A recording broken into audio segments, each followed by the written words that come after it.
To feel is to heal. But so many of us are walking through life avoiding feeling because we have the problem of us we start that feeling stuff and then we get stuck in that feeling and we don't know how to get out. And for most of us growing up, we have that bad programming of like, oh, you can't, it's inappropriate to have your feelings here right now, or to have your feelings and feel this stuff and be emotional, that means that you are weak. I love that can be most furthest from the truth. The thing is, our adults didn't know how to feel and process the feelings. It became uncomfortable for them. They didn't know how to be in it without getting stuck. The purpose of having a feeling and emotion is to recognize it and understand what's going on with yourself. And once you understand what's going on, then you can address it and you can fix it.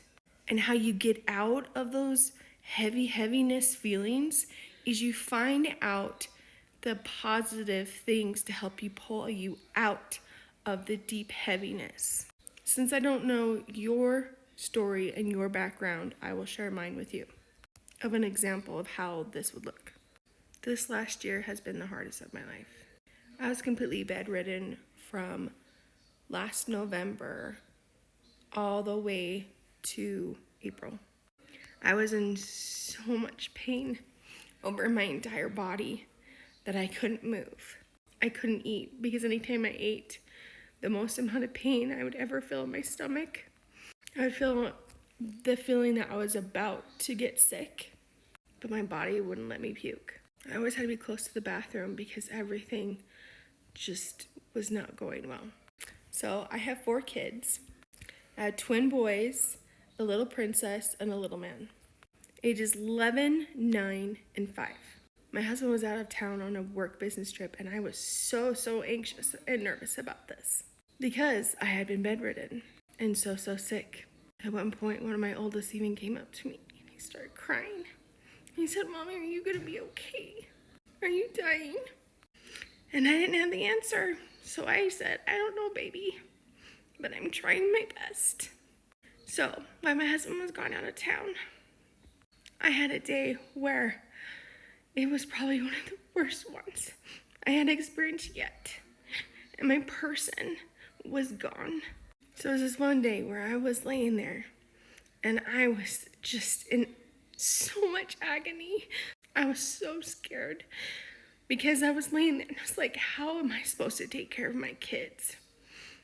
If I can't even take care of myself, I can't even move out of this bed, because if I do, I'm afraid if I stand up, I'm going to pass out. Because during this time, I would stand up and I would pass out. Even once I got rushed to the hospital in an ambulance, not being able to feel my arms, like here, down to my arms and all the way down to my chest.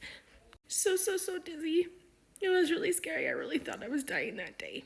So there I was. I was stuck in my sick body.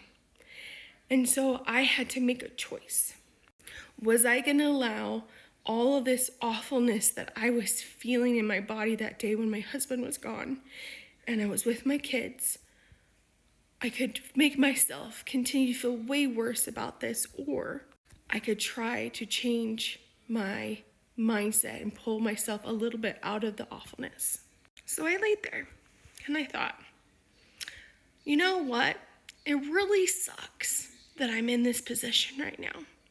But you know what's really great is I get to be with my 4 babies, the babies that I tried so hard to have. And I'm so grateful to be surrounded by them. I promise you, my love, in every situation, even in the midst of the most darkness, you can pull yourself out. And no one is going to pull you out. You have to do it yourself. Don't believe me? Try it. You can do this, my love. I believe in you.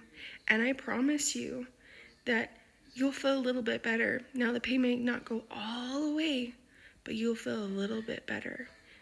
Will you do me a favor? If you made it this far in this video, first I want to say thank you for letting me be vulnerable and share my truth with you, because it's not easy for me to do. With all this negativity that's in the world, right now and it's so heavy, will you help me do something? In the comments right here, will you please put in one thing that you're grateful for or you feel loved about or makes you happy?